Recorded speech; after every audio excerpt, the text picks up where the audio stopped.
नमस्कार दोस्तों, एक बार पुनः आप सभी के समक्ष मैं पंकज सिंह अपने YouTube channel PR Pankaj Singh पे आप सभी का स्वागत करता हूं।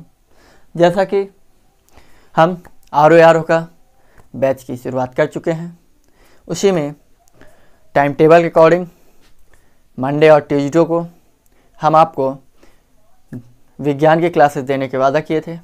उस वादे के अनुसार आज ट्यूसडे है, तो ट्यूसडे को भी आज टाइम टेबल के अनुसार आपका विज्ञान की क्लास मिलेगी। तो जैसा कि विज्ञान के लेक्चर में पिछले लेक्चर से स्टार्ट हो चुके, यानी कल से मंडे से, उम्मीद करता हूँ आप सभी को समझ में आया होगा।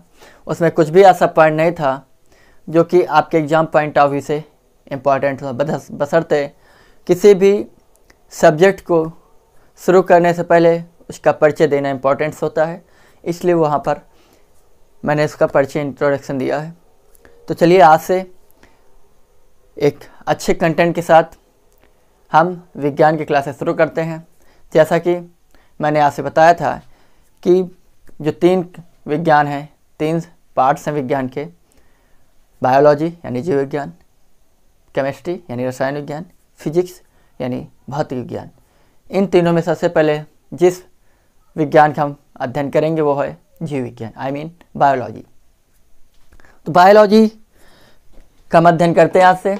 चलिए, और आपको पर डे ज्योग्राफी क्लास मिलती रहेंगे। 1-2 दिन का गैप हो सकता है, उसको किसी प्रकार से आप अन्यथा मत लेना। बाकी मैं आपका साथ छोड़ने वाला नहीं हूँ, लेकिन आपसे उम्मीद है कि आप भी मेरा साथ ना छोड़ें, क्योंकि आपके साथ ही, आपके विश्वास पर मैं यहाँ पर खड़ा हो सकता हूँ। यदि आप चाहेंगे तो मैं आगे जा सकता हूँ, अन्यथा आप जहाँ चाहेंगे वहीं से मैं रुक सकता हूँ। इसलिए I request you, please help me. And बाकी सारी चीज़ें आप मेरे चैनल्स को सब्सक्राइब कराते रहिए, बढ़वाते रहिए, क्योंकि आपके दम पर ही मैं यहाँ पर खड़े होने के लिए सोचा हूँ, कुछ करने के लिए। और please I request you and your trust to me, so I hope कि मैं आगे आपके विश्वास पर खरा उतरने की कोशिश करूँगा। चलिए, हमारा आज जीव विज्ञान का लेक्चर है। जीव विज्ञान में हम सबसे पहले इसकी डिफिनेशंस देखेंगे। जीव विज्ञान विज्ञान की वह शाखा होती है जिसके अंतर्गत हम जीवों का अध्ययन करते हैं। जीव विज्ञान विज्ञान की वह शाखा होती है जिसके अंतर्गत हम जीव जंतुओं का अध्ययन करते हैं। इसके 2 पार्ट्स होते हैं। पहला होता है जंतु विज्ञान, जिसको हम बोलते हैं जूलॉजी।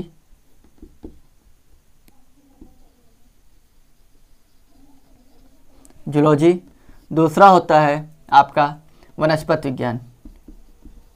वनस्पति विज्ञान को हम बोलते हैं बॉटनी। जंतु विज्ञान में हम सिर्फ जंतुओं का अध्ययन करते हैं, लेकिन बॉटनी यानी वनस्पति विज्ञान में हम पेड़ पौधों का अध्ययन करते हैं। तो जीव विज्ञान के अंतर्गत हम जीव विज्ञान की शाखा जिसके अंतर्गत हम जीव जंतु और पेड़ पौधों का अध्ययन करते हैं, उसे हम जीव विज्ञान कहते हैं। बशर्ते जीव विज्ञान को 2 भागों में बांट दिया गया है। पहला जंतु विज्ञान, जिसको हम जूलॉजी के नाम से जानते हैं। दूसरा वनस्पति विज्ञान, जिसे हम बॉटनी के नाम से जानते हैं। तो चलिए, थोड़ा हम पहले जीव विज्ञान क्या है, बायोलॉजी क्या है, बायोलॉजी का हम अध्ययन करते हैं। बायोलॉजी शब्द जो है आपका 2 शब्दों से मिलकर होता है, बायो और लॉजी। बायो की उत्पत्ति जो है बायो से हुई है, और लॉजी की शब्द उत्पत्ति लोगोस से हुई है। बायो की उत्पत्ति बायो से हुई है, लोगोस की उत्पत्ति लॉजी की उत्पत्ति लोगोस से हुई है। बायोस का अर्थ होता है लाइफ, बायोस का अर्थ होता है लाइफ, लोगोस का अर्थ होता है स्टडी। लाइफ जीवन, यानी जीवन यानी जीवधारी, यानी जीवधारियों का अध्ययन करेंगे। जीवधारी। दूसरा स्टडी यानी इसके अंतर्गत स्टडी का अर्थ होता है अध्ययन, यानी बायोलॉजी जीवधारियों का अध्ययन ही क्या कहलाता है, बायोलॉजी जीव विज्ञान कहलाता है। चलिए, इसके बाद जीव विज्ञान में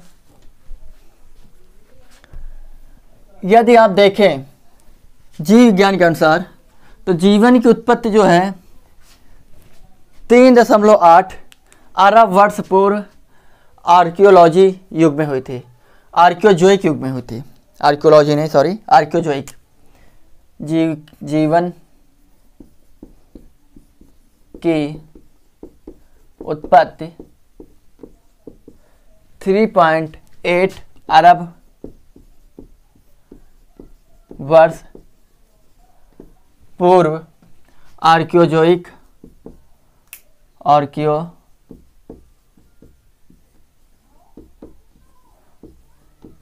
युग में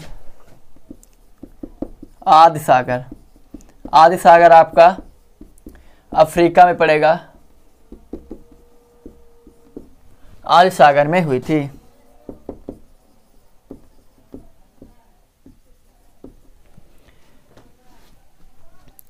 यानी जीवन की जो उत्पत्ति है वो 3.8 अरब वर्ष पूर्व आर्कियोजोइक युग में आदि सागर में हुई थी, और आदि सागर आपका अफ्रीका महाद्वीप में पड़ता है। चलिए, साथ ही कराद महोदय ने कराद ऋषि ने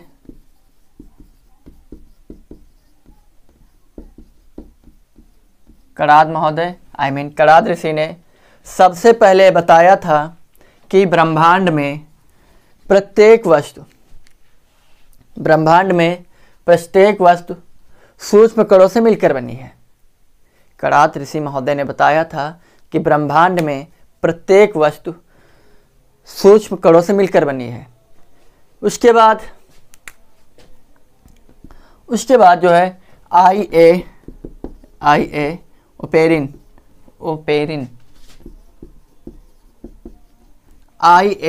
ओपेरिन महोदय ने अपनी पुस्तक द ऑरिजिन ऑफ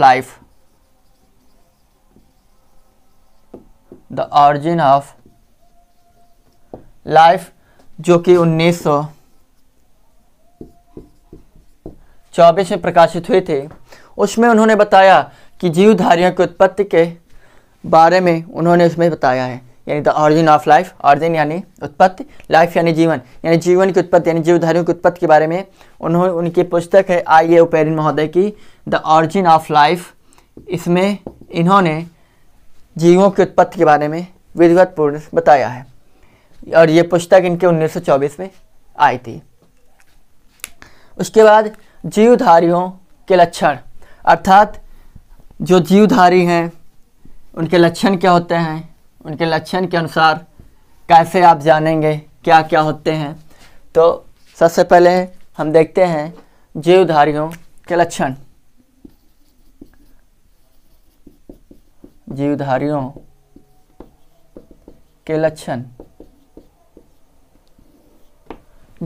के लक्षण कई टाइप्स के होते हैं। सबसे पहले कोशिकीय संगठन। जो सबसे पहला लक्षण होता है वो होता है कोशिकीय संगठन। कोशिकीय संगठन अर्थात हमारा जो शरीर है यानी मानव शरीर, ये जो है 37.2 ट्रिलियन कोशिकाओं से मिलकर बना होता है। यानी 37.2 ट्रिलियन सेल्स जब मिलती हैं तब हमारा शरीर बनकर तैयार होता है। उसके बाद दूसरे लक्षण क्या है, उपापचयी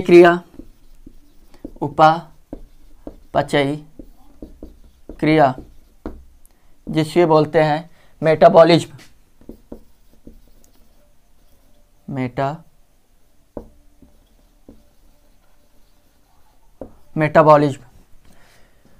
उपापचयी क्रिया दो प्रकार की होती हैं।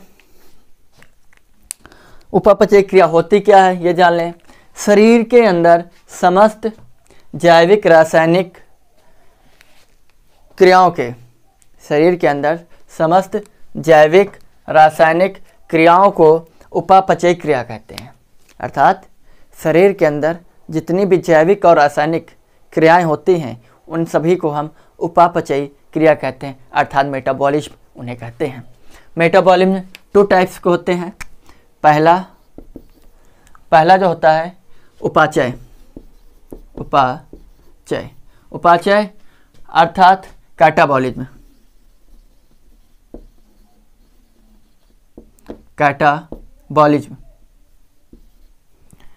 कैटाबॉलिज्म जो ये क्रिया विनाशात्मक क्रिया होती है, यह जो है विनाशात्मक क्रिया होती है।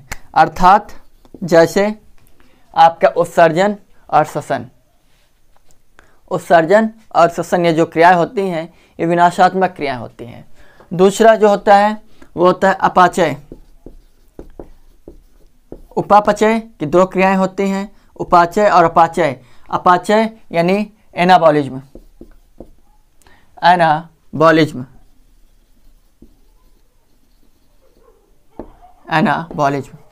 एनाबॉलिज्म में क्या होता है, यह जो है विकासात्मक क्रिया होती है। ये जो है विकासात्मक क्रिया होती है, जैसे पोषण न्यूट्रिशन क्या है, एक विकासात्मक क्रिया है। तो पोषण कैसी क्रिया है, अपाचय क्रिया है, यानी एनाबॉलिज्म होती है। उपाचय क्या है, कैटाबॉलिज्म है, यानी ये विनाशात्मक क्रिया होती है। जैसे उत्सर्जन और श्वसन तंत्र, ये जो क्रिया होती है, उत्सर्जन क्रिया, श्वसन क्रिया, ये सारी आपकी विनाशात्मक क्रिया होती है। अगला तीसरा नंबर होता है संवेदनशीलता।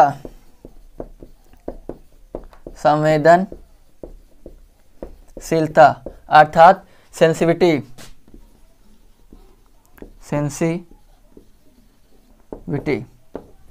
संवेदनशीलता। चौथा प्रजनन की क्रिया। प्रजनन की क्रिया क्या होती है, जैसे आम की आम की उत्पत्ति, बरगद से बरगद की उत्पत्ति, मानव से मानव की उत्पत्ति, ये एक प्रजनन क्रिया होती है। प्रजनन नहीं, रिप्रोडक्टिव सिस्टम। पांचवा जीवन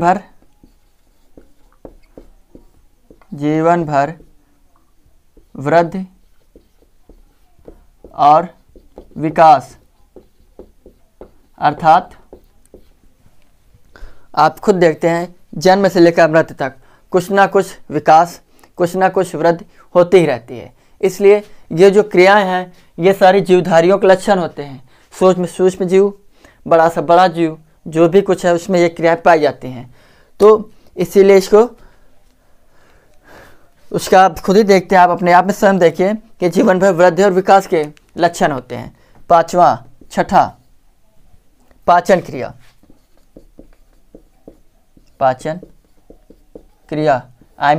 डाइजेस्टिव सिस्टम, यानी जीवन जीने के लिए भोजन करेंगे, भोजन का पाचन होना जरूरी है। जब पाचन होगा तभी उससे हमें एनर्जी मिलेगी, जब उससे एनर्जी मिलेगी तभी हमें वृद्धि और विकास होगा। जब हमारा वृद्धि और विकास होगा तो उसके बाद ही हम प्रजनन क्रिया करेंगे। प्रजनन क्रिया से उसके बाद ऐसे में संवेदनशीलता होती है, जैसे किसी ने छू लिया, टच कर लिया, ठंडा गर्म, सेंसिटिविटी, ये सब जिन चीज़ों को पहचानने की, जानने की जो शक्ति है, ये क्या होती है, संवेदनशीलता होती है।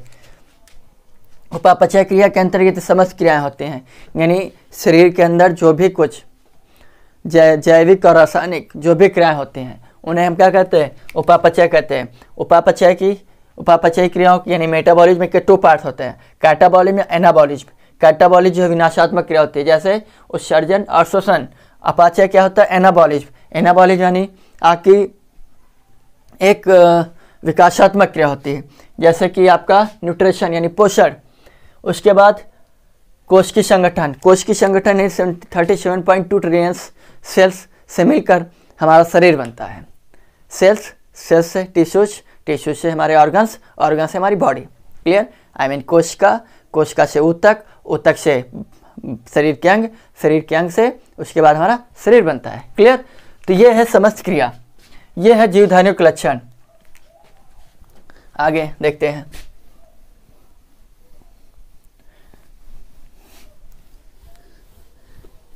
जीवधारियों के लक्षण में का सबसे पहले पूर्ण रूप से अध्ययन जो है लगभग 384 BC आई मीन 384 ईसा पूर्व में अरस्तु महोदय ने जीवों का संपूर्ण अध्ययन किया था।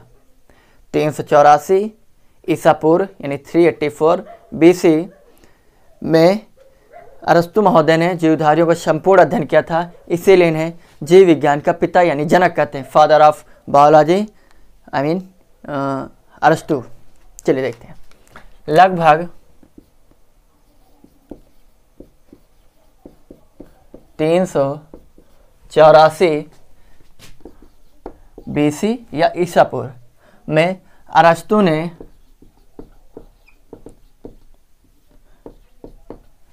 ने जीवों का विधिवत अध्ययन किया, जिसकी वजह से इन्हें जीव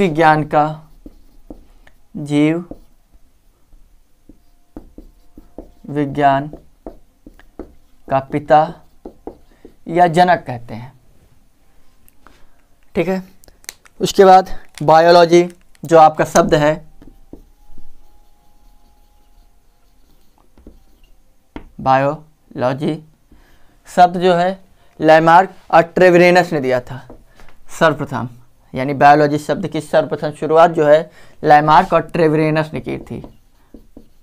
लैमार्क और ट्रेविरेनस इन दो महोदय ने मिलकर बायोलॉजी शब्द की सर्वप्रथम शुरुआत की थी 1801 में। 1801 ईस्वी में इन्होंने सबसे पहले बायोलॉजी शब्द का प्रयोग किया था।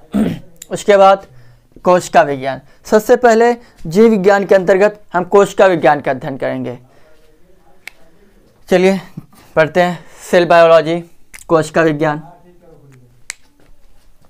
सेल बायोलॉजी के अंतर्गत उसके कुछ चीज़ों के बारे में आज हम अध्ययन करेंगे।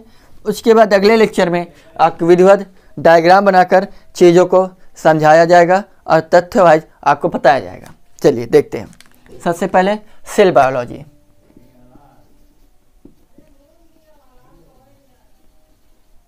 सेल बायोलॉजी अर्थात कोशिका विज्ञान।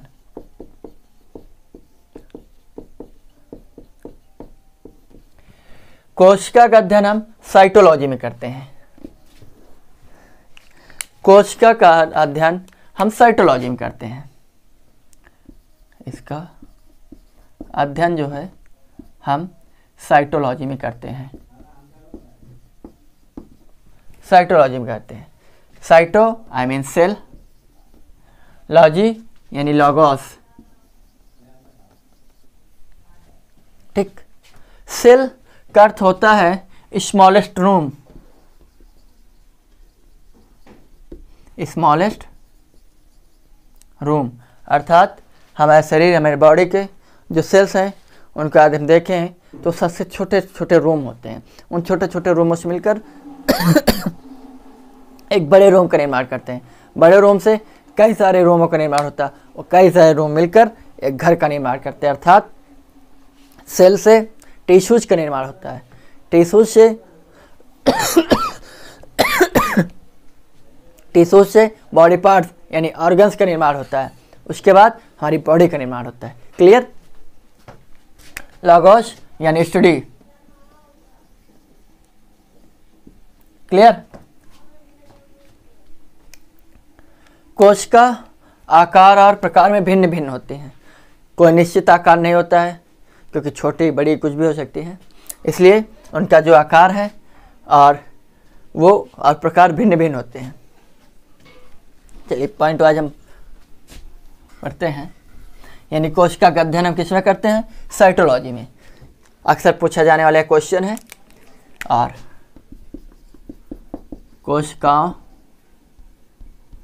कोशिकाएं आकार और प्रकार में भिन्न भिन्न होती हैं। भिन्न भिन्न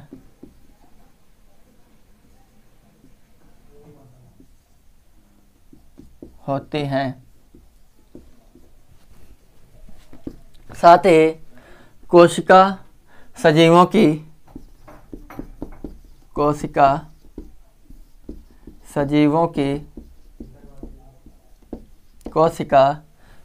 की क्रियात्मक यानी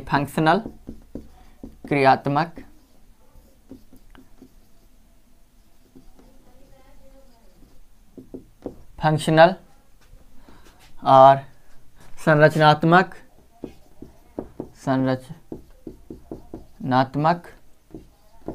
अर्थात स्ट्रक्चरल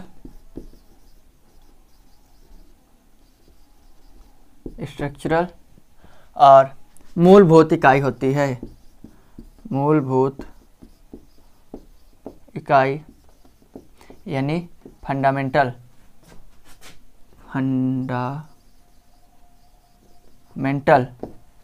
होती है।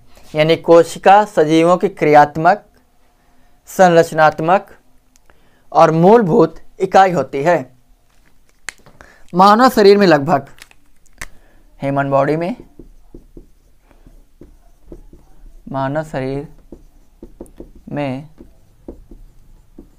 लगभग 6 × 10⁻11 6 × 10⁻11 6 × 10⁻11 कोशिकाओं से मिलकर बना होता है। कोशिकाओं से मिलकर बना होता है। 6 × 10⁻11 या 37.2 ट्रिलियन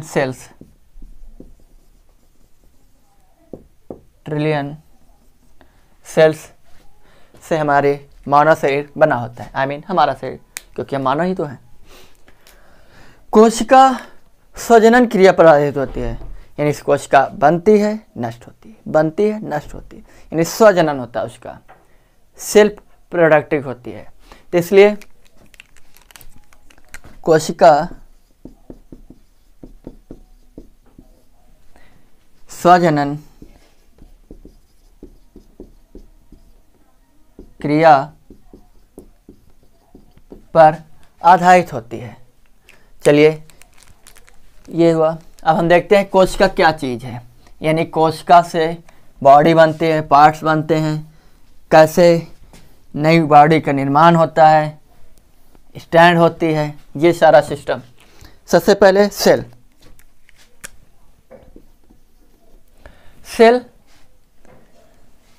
यानी कोशिका।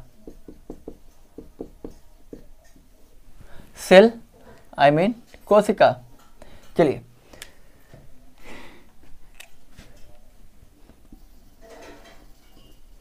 गैमेट सेल अर्थात युग्मक कोशिका।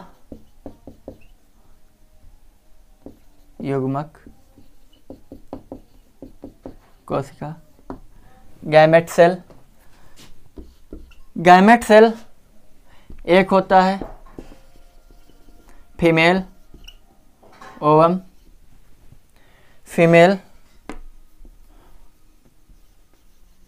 ओवम अर्थात अंडाणु।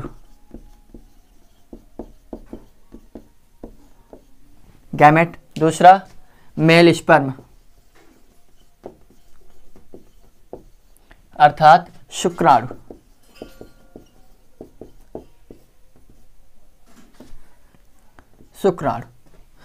ये जो है, इनका जब निषेचन होता है यानी फर्टिलाइजेशन होता है, फोलियन ट्यूब होती है एक,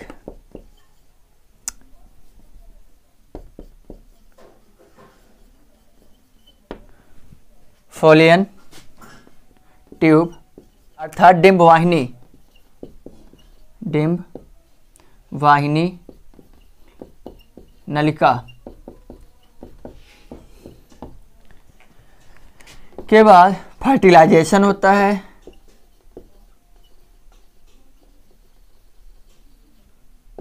फर्टिलाइजेशन यानी निषेचन।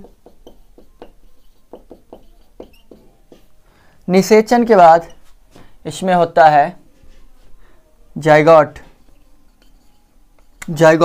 अर्थात इसको हिंदी में बोलते हैं युग्मनज। उसके बाद जायगोट से हमारी बॉडी तैयार हो जाती है, अर्थात शरीर। चलिए एक बार समझा देते हैं।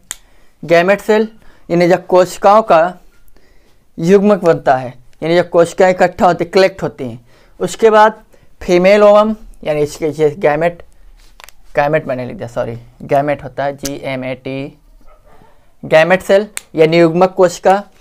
जब पुरुष और महिलाओं की जब युग्मक कोशिकाएं, फीमेल में ओवम यानी अंडाणु, जब पुरुषों का मेट स्पर्म यानी कि मेट लिख दिया, गलती हो गई, मेल, जब पुरुषों का शुक्राणु महिलाओं के अंडाणु में, या महिलाओं का अंडाणु और पुरुषों का शुक्राणु, जब इनमें ये फोलियन ट्यूब के माध्यम से एक दूसरे के पास पहुंचते हैं, उसके बाद इनमें जब निषेचन की क्रिया होती है यानी फर्टिलाइजेशन के बाद इनका युग्मनज बनता है। युग्मनज यानी फर्टिलाइजेशन यानी निषेचन क्रिया हुई, निषेचन क्रिया के बाद इसका युग्मनज होता है। युग्मनज यानी जायगोट के बाद हमारा यानी न्यू बेबी का जन्म होता है, यानी मानव शरीर का निर्माण होता है, जन्म नहीं निर्माण होता है भ्रूण में।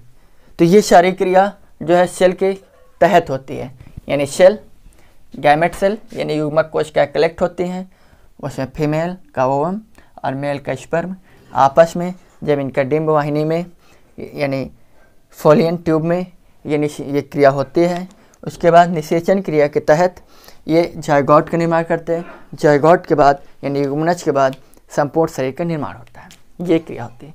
कोशिका का इतिहास देख लेते हैं। कोशिका की खोज सभी जानते हैं, लेकिन आप भी जान लें यदि आप नहीं जानते हैं। तो कोशिका की खोज सर्वप्रथम रॉबर्ट हुक ने की थी 1665 में। 1665 में रॉबर्ट महोदय ने कोशिका की खोज की थी। कोशिका का इतिहास, हिस्ट्री ऑफ सेल, ठीक, हिस्ट्री ऑफ सेल।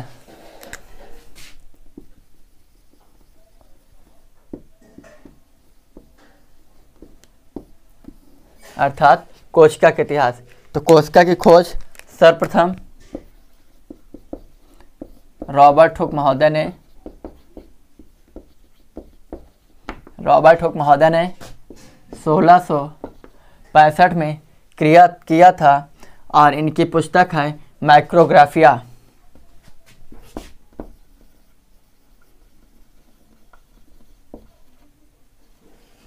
माइक्रोग्राफिया नामक पुस्तक जो है वो रॉबर्ट हुक महोदय की ही है।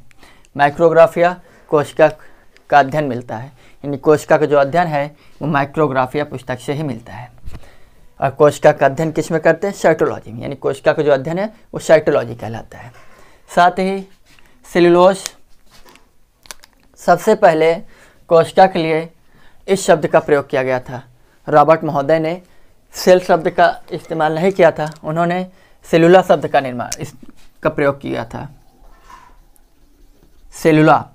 सेलुला शब्द का सर्वप्रथम प्रयोग रॉबर्ट महोदय ने किया था, और उसके बाद सेलुला के बाद ये सेल बना। यानी यदि आपसे कभी भी पूछ लिया जाए कि रॉबर्ट महोदय के द्वारा सेल के लिए किस शब्द का इस्तेमाल किया गया था, किस शब्द का उन्होंने यूज किया था, तो वो होता है सेलुला। ठीक, सेलुला के बाद सेला हुआ। जीवित कोशिका, हाँ, रॉबर्ट महोदय ने जिस कोशिका की खोज की थी वो निर्जीव कोशिका थी, मृत कोशिका। ये क्वेश्चन अक्सर पूछ लिया जाता है कि खोज किसने की थी, ये तो क्लियर रॉबर्ट महोदय ने, लेकिन जब ये पूछ लिया जाए सजीव कोशिका की खोज किसने की थी, तो आपको पता होना चाहिए 1674 में एक आए Antony von Leeuwenhoek. Antony von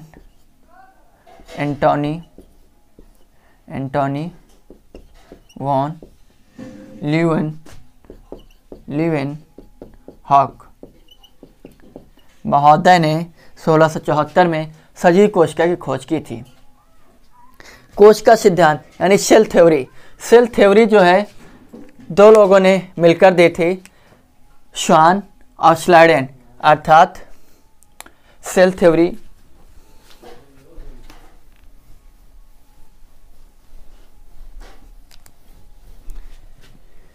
सजीव कोशिका की खोज एंटोनी वॉन लीवेनहॉक महोदय ने 1674 में की थी।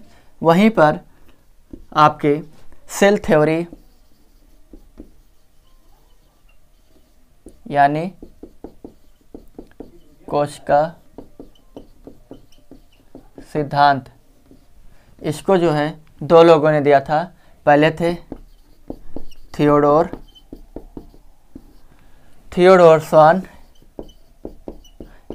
स्वान और स्लाइडेन। स्वान का पूरा नाम है थियोडोर स्वान और स्लाइडेन का पूरा नाम है मैथियस स्लाइडेन महोदय ने थियोडोर स्वान यानी श्वान और स्लाइडेन ने 1838 ईस्वी में सेल थ्योरी दी थी। साइटोलॉजी पुस्तक दोनों ने मिलकर लिखी थी। साइटोलॉजी पुस्तक इन दोनों लोगों ने मिलकर लिखी थी या इन दोनों ने मिलकर निकाली थी। ऐसे जीव या प्राणी जो इस पृथ्वी पर सबसे पहले आए थे उन्हें एक कोश की जीव कहते हैं। वे जीव जंतु जो इस पृथ्वी से सबसे पहले आए उन्हें हम एक कोश की जीव कहते हैं। एक कोश की जीव क्या होता है, चलिए हम जान लें। जैसे जीवाणु, नीलहरित शैवाल और यूग्लिना, अमीबा, पैरामीशियम, कवक, शैवाल। एक कोशिकीय जीव, एक कोशिकीय यानी यूनिसेलुलर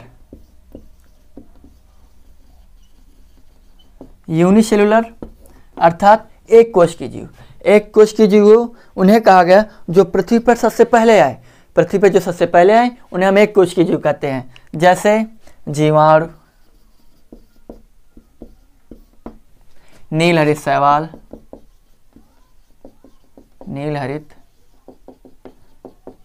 शैवाल, कवक शैवाल, यूग्लिना, अमीबा और पैरामीशियम।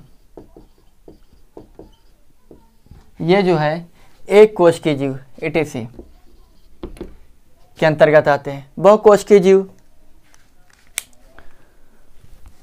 की जीव जिनको इंग्लिश में मल्टी सेलुलर बोलते हैं। बहुकोश की जीव जैसे बड़े जंतु और बड़े पौधे। बहुकोश की जैसे हम क्या हैं, बहुकोश की हैं। बहुकोश की यानी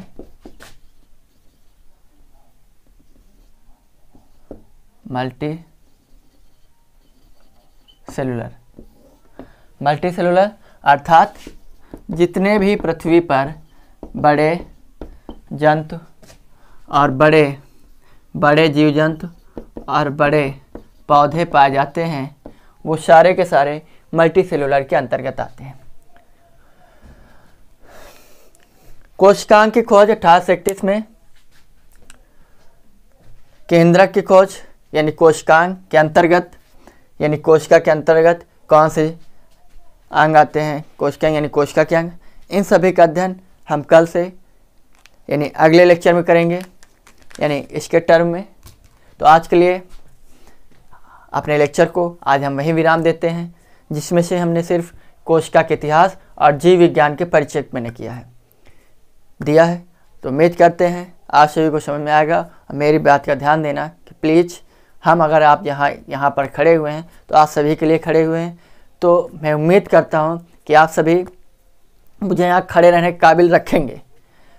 आप सभी मुझे यहाँ खड़ा